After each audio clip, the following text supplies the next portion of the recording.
Hey everybody, Corey Showtime here, and today I want to talk to you about a subject as a comedian I am all too familiar with, the minimum wage. Here's Chris Rock with his take on it almost 40 years ago. Hey, before I started comedy, I used to work at McDonald's making minimum wage. Do you know what it means when somebody pays you minimum wage? You know what your boss was trying to say? It's like, hey, if I could pay you less, I would. But it's against the law. Thanks, Chris. See, back in the days of FDR, when they actually came up with the minimum wage, it was designed in the New Deal to protect workers from exploitation and ensure a basic standard of living, preventing unduly low wages, and to protect children under 16 from the hazard of the workforce. And this was back in 1933, back when women weren't expected to be in the workforce, so the minimum wage was meant for a man to be able to take care of his family on. So no matter what your uncle says in his big pickup truck with his big bright red hat and his Oakleys on about how the kid at Jack in the Box messed up his order, the minimum wage was not designed for kids. In fact, it was meant to protect kids under 16, and now the minimum age to get your work permit is 15, so we failed the kids there too. The federal minimum wage is still $7.25 an hour.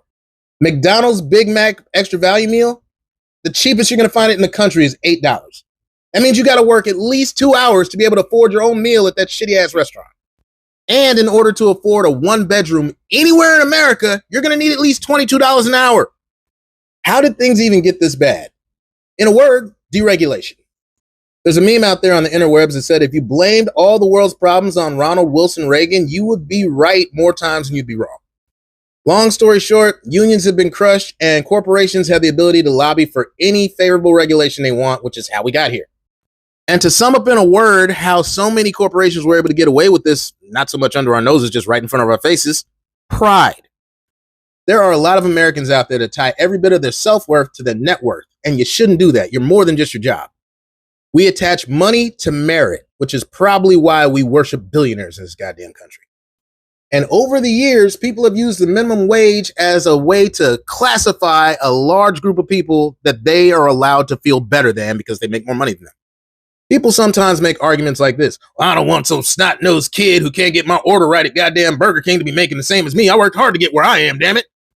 But say that kid at McDonald's was making $20 an hour and you're only making 22. Go to your boss and tell them, hey, either give me a raise or I'm going to go flip burgers and work a lot easier.